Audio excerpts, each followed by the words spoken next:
Bienvenue dans ce nouveau billet de la Bourse en stress qui, normalement, nous avons supprimé la numérotation, mais normalement, il devrait porter le numéro 200. Alors, est-ce que ça sous-entend que ça va être un numéro spécial? Allez savoir. Je vous rappelle nos deux formations options que nous proposons donc courant novembre 2023. Donc, nous avons le niveau 1, alors ça fait scolaire peut-être, mais c'est le niveau 1, et le niveau 2 qui est le niveau expert. Nous vous redonnons les dates, donc samedi 4 au mardi 7, puisqu'il y aura 2 jours, lundi, mardi, avec la présence des marchés, donc les marchés américains, pour prendre des positions sur les options. Le niveau expert, donc niveau 2, qui aura lieu donc du samedi 11 novembre au dimanche 12. Si vous souhaitez, donc alors d'abord où? Ce sera donc maintenant, il s'appelle l'hôtel Atrium Paris, donc juste à côté donc de l'aéroport Charles de Gaulle, Roissy. Alors les infos, vous avez ici l'adresse email si vous souhaitez plus d'informations. Alors, est-ce que c'est un numéro spécial? Allez savoir. Alors ça va être un petit peu provocateur ce que je vais vous annoncer. Est-ce que nous sommes dans une nouvelle phase sur les marchés? Bon, peut-être. Je vais prendre une technique qui est un peu connue pour certains. C'est quand il y a un nouveau principe, une nouvelle technologie qui est disruptive, ça fait appel à 3 phénomènes. C'est le ridicule, c'est dangereux et évident juste après. Je prends les cas de la voiture donc thermique, avec un moteur thermique. Ça a été ridicule parce qu'il y avait encore des chevaux, etc. Voilà, et non, c'est pas possible. Après, on a sorti le leitmotiv. Ah, mais c'est dangereux, la voiture, un moteur thermique, c'est dangereux. Et puis après, avec le temps, c'était évident. Nous allons prendre exactement ce principe-là sur ce qui se passe sur les marchés. Effectivement, il y a plein de choses, on peut vous créer la peur en disant « Attention, le dollar, il risque de s'écrouler. » Ouais, peut-être. L'économie est peut-être en récession. Ouais, peut-être, etc. Attention, les banques régionales, etc. Même si c'est peut-être vrai. Mais en tous les cas, il faut garder ce côté-là où effectivement les marchés peuvent très bien continuer vers le nord. Alors ça peut paraître ridicule. Dire ça peut être dangereux, ou en être convaincu en disant non, il y a tous les éléments pour que il y a un crack, ou etc. Et puis après, quand tout le monde va s'apercevoir que effectivement il y a une probabilité qui fait comme quoi les marchés peuvent continuer, je dis peuvent, je ne m'appelle pas Irma, ça va paraître évident, et vous allez voir tout le monde en disant oui, effectivement, ça y est, le marché, l'épuisement. Mes petites lunettes, le SP500, où est-ce qu'il est le SP500?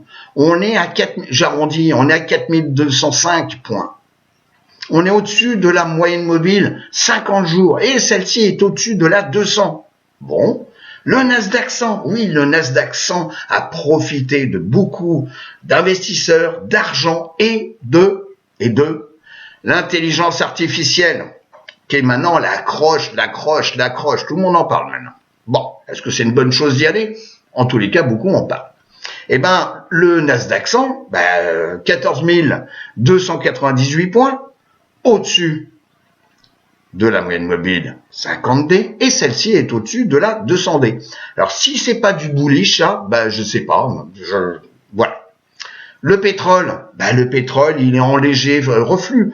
On est entre la moyenne mobile 200 et la moyenne mobile 50D. On est à 72,87. Donc ça veut dire que l'énergie, le pétrole est pas trop cher. Bon, pour certains qui vont faire le plein à la station-service, c'est encore trop cher, mais enfin en tous les cas, le pétrole par rapport à ce qu'il y a eu, il est en reflux et on est dans une zone basse. Bon, la technologie à travers XLK, on est au-dessus de la moyenne mobile 50 jours qui elle-même est au-dessus de la 200 jours et on a clôturé à 164,78. Donc il y a quand même 3 paramètres non négligeables et qui sont extrêmement positifs. Et puis, il est en train de se réveiller. Alors, je dis pas comme quoi c'est fait, voilà, on vous sort plein de trucs. Hein, il va y avoir donc l'association du Brésil, les machins trucs, avec la Chine, la Russie, pour avoir une nouvelle monnaie, donc de réserve, etc. Bah, pour l'instant, je peux vous dire comme quoi c'est pas fait. Alors, vous faire peur, oui, ça, tout le monde le fait. Mais quoi qu'il en soit, le dollar index, qui est le dollar par rapport à la panel, donc les monnaies les plus intérieures, enfin les plus importantes bien entendu, le yen, l'euro, le japanese yen, bon, etc. Bon, ça je me répète, mais c'est pas grave, je vais pas couper. Donc la livre sterling, le dollar canadien, etc. Eh ben, en tous les cas, le DXY, il est en train de se reprendre, et pas un peu. Bon. Alors, je vous avais mis un tableau, je vous l'ai remis en début mai, où effectivement le retour, hein, donc sur investissement, le retour donc effectivement de quelques stocks, ok, où je vous les avais mis là. Eh ben, qu'est-ce que j'ai fait? Depuis le début d'année, alors vous appuierez sur pause pour regarder, hein, mais en tous les cas, Apple depuis le début d'année, 35%. Bon, Microsoft, 38%. Alors Moderna, bon, eh ben effectivement, c'est moins d'actualité, c'est quand même marrant, bon, c'est moins d'actualité, voilà, la pandémie. Bon, alors donc moins 29, ok, allez, moins 30, hein, j'arrondis. Google, plus de 41% depuis le 1er janvier. Enfin, c'était pas le 1er janvier, c'était le 3 janvier. Bon, Adobe, plus 23. Ah, Salesforce, plus 62. Amazon, 43. NVIDIA, qui est important en plus également pour tout ce qui est intelligence artificielle et crypto-monnaie. Eh ben, la fête est là, 166%. Bon, je vous rappelle, on vous avait parlé avec Michael des semi-conducteurs. Bon, après le reste, voilà, Meta, et regardez, Facebook, 117. Alors bien entendu, si on regarde tout ça, ce sont quand même des acteurs un petit peu quand même dans l'intelligence artificielle. Oh. Petit tableau où on a ventilé en fonction donc de la capitalisation. Eh ben, je me répète encore une nouvelle fois. Alors, regardez la performance depuis le début d'année, 23% pour tout ce qui est méga. Les mégas, ce sont des sociétés dont la capitalisation est au-dessus de 200 milliards de dollars. Et pourquoi l'argent a été dans ces grosses sociétés? Parce qu'il y a la liquidité, on rentre, on sort, ok? Tout le monde ne peut pas y aller. Parce qu'effectivement, si vous tradez les options, eh ben, il y a le money management qui vous dit, ben voilà, l'action est trop chère, je ne peux pas y aller parce que mon money management ne me le permet pas. Et ça, on vous l'apprend pendant les formations sur les options. Et nous sommes, je dirais, les rares, pour pas dire les seuls, les rares à en parler et d'une façon très pointue. Alors, eh ben, on va reprendre les plus grosses qui ont, ça c'est les 20 sociétés qui superforment, alors avec un minimum de capital de 10 milliards, qui superforment depuis le début d'année. Ben, on retrouve, voilà, Meta, AMD, CRM, Tesla, voilà, et vous appuierez sur pause, vous verrez le tableau, voilà. Donc on voit bien comme quoi il y a des choses qui bougent pas, et puis il y a des choses qui ont extrêmement bougé. Alors on peut vous faire peur, attention, voilà, etc. Mais quoi qu'on dise, nous sommes dans une société de technologie. Voilà. Donc, etc., etc. Alors, ça, ce sont des informations. Vous voyez, on va faire un mix entre positivité et négativité. Vous en ferez ce que vous voulez, puisque vous êtes seul juge de faire ce que vous devez faire. Donc là, petite information, on était le 24 mai, alors le Dow Jones chute de 250 points, alors que les négociations sur la dette américaine, l'accord entre les républicains et les démocrates et tout, mais c'est une pièce de théâtre, hein. Dites-vous bien que c'est une pièce de théâtre, parce que les intérêts sont communs. Voilà. Ensuite, alors, baisse de 4,6% des demandes des prêts hypothécaires. Alors ça peut jouer sur l'immobilier, sur les REIT, etc., etc. Bon, quoi qu'il en soit, je vous ai mis là les home builders. Et ben donc là on est en weekly. Vous voyez comme quoi la 200 week sert bien, donc et puis on a une orientation où ici on est un petit peu plus haut qu'ici, ok, et on est au-dessus de la 10 semaines, la moyenne mobile, et la 50 semaines est en dessous, et la 50 semaines est au-dessous et au-dessus, excusez-moi, de la 200. Bon, est-ce que c'est la cata? Les plus bas sont quand même plus hauts, Bon. Alors, est-ce que la nécessité de futures hausses de taux, ou est-ce que nous en sommes donc sur les secteurs en date donc du 26 mai 2023? Donc là, performance sur 6 mois, vous voyez comme quoi on a la technologie, les communications, les services de télécom, donc qui inclut également les jeux, les jeux, entre autres sur réseau, et puis la consommation cyclique, 5,35 sur 6 mois. Et puis tous les autres, même l'énergie, on est en reflux. Bon, pour ce qui concerne donc sur la performance du mois, alors le mois n'est pas tout à fait fini, mais là, il nous reste 2 jours, si vous voulez, c'est pas ça qui va changer, à moins qu'il y ait vraiment la cata, alors là, d'accord. Mais enfin vous voyez comme quoi on retrouve les mêmes principes, la technologie, services de télécommunication et les consommateurs cyclicales. Bon, et puis reflux pour les autres. Le mois de mai, joli mois de mai, comme on dit souvent. Donc, pour l'instant, les stats, donc ça c'est établi entre 2009 jusqu'à 2022, puisque 2023 n'est pas fini. Donc, je vous avais évoqué que 71% des fois, au mois de mai, on finissait plus haut à la fin du mois qu'on avait commencé. Et en tous les cas, on s'aperçoit comme quoi, pour le SP500, on est quand même dans la bonne direction. Alors pour le mois de juin, on a une statistique qui est un petit peu plus faible. On a 57% des probabilités qu'on finisse plus haut que on avait commencé en début de mois. Mais il faut garder aussi un objectif. Donc c'est le mois de juillet. Alors si on observe le SP500, donc en bougie, là on est en bougie mensuelle, avec donc ici les bandes de Bollinger, et ici la moyenne, la moyenne mobile que j'utilise, donc qui est la moyenne mobile 17 mois. La seule chose que je peux vous dire, c'est que le mois n'est pas fini, le mois de mai. Mais le mois d'avril, on avait clôturé au-dessus de la moyenne mobile 17 mois. Et là, on est parti quand même pour en clôturer plus haut que également au mois d'avril. Bon.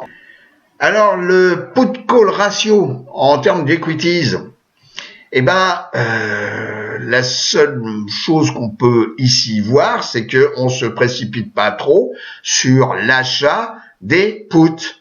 On est à 0,53. On est sur une zone vraiment de neutralité. On est sur des zones basses.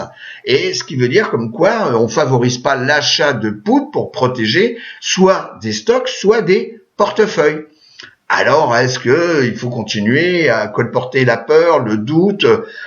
En tous les cas, il y a des éléments qui sont là pour nous montrer comme quoi il faut pas avoir que peur. Alors, ici, c'est donc un indice qui nous donne, sur l'ensemble des sociétés composant le SP500, le nombre de sociétés dont le cours est au-dessus de la moyenne mobile 200 jours. On a testé ici des points bas, qu'on avait déjà testé ici, qu'on avait testé ici, là, pas mal de fois. On a clôturé la semaine, puisque là, on est en bougie daily, donc on a clôturé ici le 26, avec 41,35% de sociétés dont le cours est au-dessus de la moyenne mobile 200 jours. Est-ce que c'est la cata? On a connu la cata, on a été jusque-là. Mais cependant, si on regarde là en daily, la moyenne mobile de cet indice, la moyenne mobile 200 jours, est quand même haussière. Et la 50 reste néanmoins, même si elle est un peu flat ici, au-dessus de la 200. Alors, si on utilise sur CINAN, donc, le Fear and Greed Index, voilà, Greed, on est on va pas dire totalement dans l'euphorie, mais enfin on est un peu quand même dans l'euphorie, hein, avec une indication à 68. Voilà. Bon. Les 4 indices. Donc les 4 indices, eh ben, vous voyez, sur 6 mois, une progression de 21, allez, j'arrondis, 22% pour QQ. Le SP500, une progression de plus de 5%. Donc je me répète, hein, on est en 6 mois, ok. Et puis pour le Dow Jones, à travers l'ETF DIA, on est à moins, j'arrondis, moins 3%. Et pour le Russell 2000, qui pour l'instant il végète, ok, c'est le dernier, on est à plus de moins 4%. La volatilité, le VIX, bah, nous sommes, là je suis en bougie, bougie hebdomadaire, nous sommes toujours dans un intervalle entre 18,40 et 15. On a clôturé ici la semaine en dessous, même si on a eu une excursion qui est montée jusqu'à 21. En tous les cas, nous clôturons à l'intérieur de ce canal horizontal. Bon.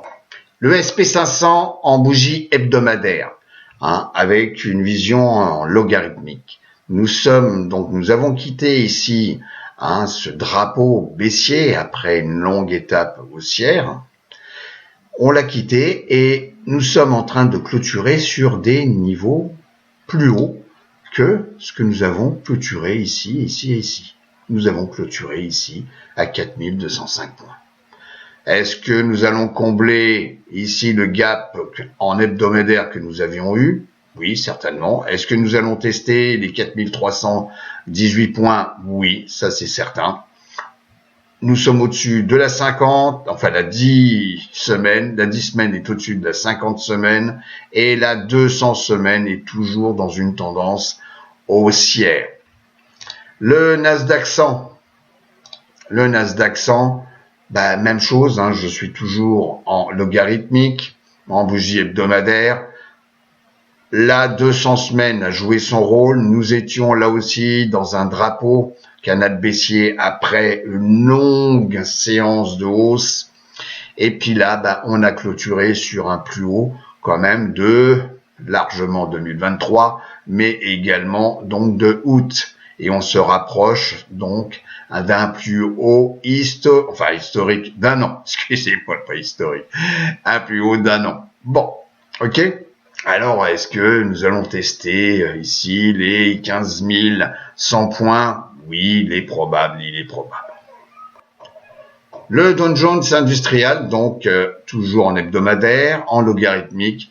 Vous voyez comme quoi, bah, c'est pas là où va l'argent. Là, on est vraiment, hein, je dirais depuis octobre, on est dans un rectangle de congestion. Le dollar index.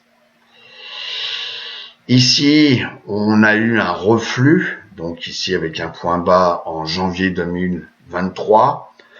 On revient tester ici la 50 semaines, rejet des prix, et on revient tester, donc c'est un double bottom, donc à 101. On vient tester donc cette zone de support à 101. Alors on va certainement aller de nouveau tester la 50 semaines. Mais en tous les cas, on voit bien comme quoi on n'est plus du tout dans cette zone de végétation. On a testé 2 fois et on repart vers le nord.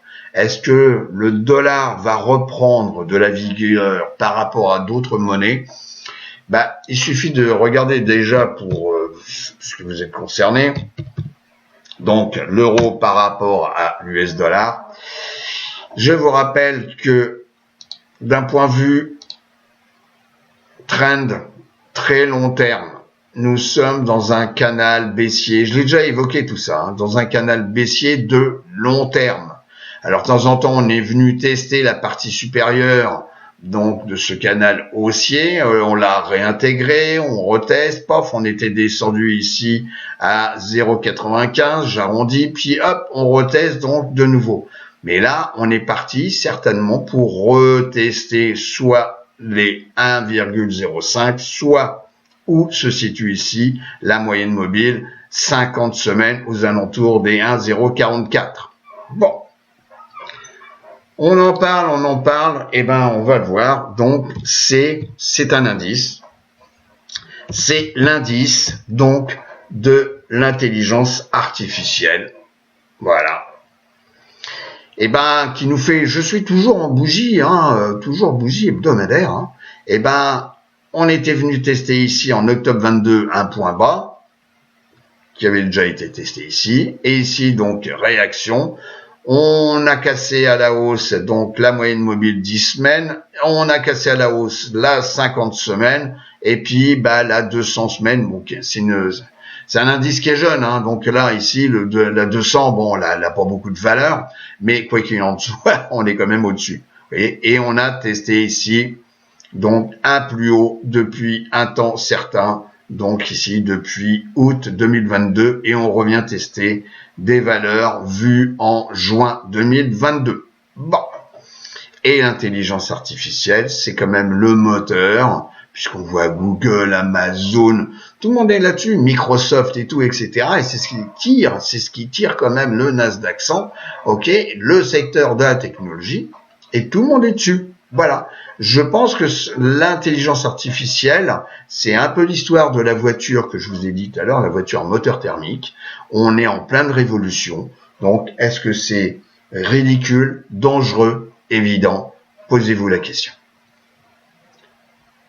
Vous avez également une société, pas une société, je vous le donne. C'est un ETF pour ceux qui veulent traiter un ETF à travers des options, par exemple. Alors, faut faire attention, en termes, quand vous avez un ETF qui est pas très très vieux, vous n'avez pas forcément beaucoup on va dire de volume, donc et d'open interest. Donc méfiez-vous. Mais là, vous voyez, on a exactement le même type de comportement. Bon. Alors, pour également élargir un petit peu cette analyse, on va voir donc Total. Alors là, c'est pas les stations-service ni le pétrole français. C'est un indice qui compute l'ensemble des capitalisations des crypto-monnaies.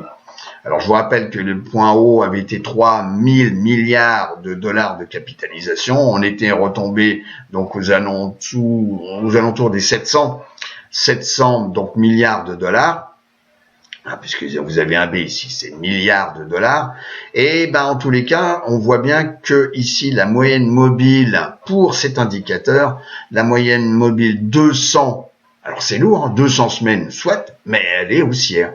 Et pour l'instant, on s'amuse toujours en weekly à clôturer au-dessus. Et que la 50 semaines ait changé totalement de forme et commence à s'aplatir. Donc, alors, autre petite information pour ce numéro qui est spécial, bien sûr, c'est un numéro 200. Donc, pour ceux qui ont peur de la possibilité donc d'une augmentation de la volatilité, d'une baisse de l'indice principal, le SP500, moi, ce que je vous propose, c'est de suivre donc des sociétés qui sont moins liées à l'indice de référence que le SP500. Donc, à travers Finviz, je vous ai préparé ici donc un screener. D'abord, puisque c'est destiné aussi pour ceux qui font des options. Donc, si les options sont basées sur une société qui bouge moins, voire pas du tout, effectivement, quand on est vendeur, ça peut être utile. Voilà. Capitalisation au-dessus de 10 milliards. On va utiliser un bêta maximum de 0,5. Qu'est-ce que c'est que le bêta? C'est quand vous avez l'indice principal, donc le SP500 évolue de 1%, de combien évolue ma société? Si par exemple j'ai un bêta de 0,5, ça veut dire que si le SP500 monte de 1%, le stock, lui, va ne monter que de 50%, de 0,5%. Pour ceux également, pour les portefeuilles, donc ça c'est un petit clin d'œil pour ceux qui ont suivi nos formations, donc ça c'est pour la moyenne à peu près, donc pour ceux qui ont un portefeuille moyen, donc on limite le price donc du stock. Alors là, vous voyez, au total, il y a 16 sociétés. Bon. Et j'en ai vu une, alors c'est pas celle qu'il faut prendre, mais celle qui est intéressante. Voilà. Vous avez une société qui s'appelle QGen. Bon, c'est une société de diagnostic, voilà. Elle n'a pas une grosse capitalisation, 10 milliards donc de capitalisation. Bon, j'ai vérifié, il y a un peu donc d'options dessus. Il y a un peu d'open interest. Bon. Alors, vous en avez d'autres, hein, vous avez Verizon et tout. Bon, c'est pas ce qui manque. Bon, 16. Le principe, c'est d'être décorrélé, en tous les cas, pas à 100%, mais d'être décorrélé, donc, de l'indice, de ce qui peut se passer. Alors là, vous avez, donc, le graphique de cette société. Chose intéressante. Alors là, effectivement, on a eu beaucoup de volatilité, vous voyez. Mais c'était en décembre 2019, avant donc la pandémie, on va appeler ça comme ça. Voilà, la pandémie. Voilà. OK. Et puis vous voyez comme quoi par rapport à ce qui s'est passé sur les marchés, on a ici un autre comportement. On va le voir avec le deuxième graphique. Et parfois, quand vous avez quelque chose qui végète comme ça, c'est peut-être intéressant à vendre par exemple des puts, puisque même si le VIX est faible actuellement, donc on vous dit comme quoi pour tel niveau, on fait rien, etc. Mais là, effectivement, on réduit un petit peu le risque parce que le bêta est plus faible et la tendance de fond ici, elle est quand même positive. Et la moyenne mobile ici 50 semaines est au-dessus de la 200 semaines. Et ici, on a une phase de congestion. Si on regarde donc en daily, voilà, donc on a une phase de congestion, on a tapé un plus bas qui est plus bas ici, etc. Là, pour l'instant, on est au-dessus de la 50 et la 50 est en dessous de la 200. C'est ce qu'on appelle, et on le voit aussi dans la formation, les 6 phases d'un cours, et là, nous sommes en phase de recovery. Et puis ici, le gap baissier a déjà été comblé, donc on risque pas d'être attiré une deuxième fois. Alors si on pousse un petit peu plus loin, donc ici l'analyse, on va enlever ça, voilà, c'est la société QGen divisée par l'indice de référence qui est le SP500. Et on voit qu'à un moment donné, effectivement, on est ici dans une phase où la corrélation de l'un par rapport à l'autre évolue ici entre 0,013 et ici, puisque c'est une division, et ici 0,011, j'arrondis, 11.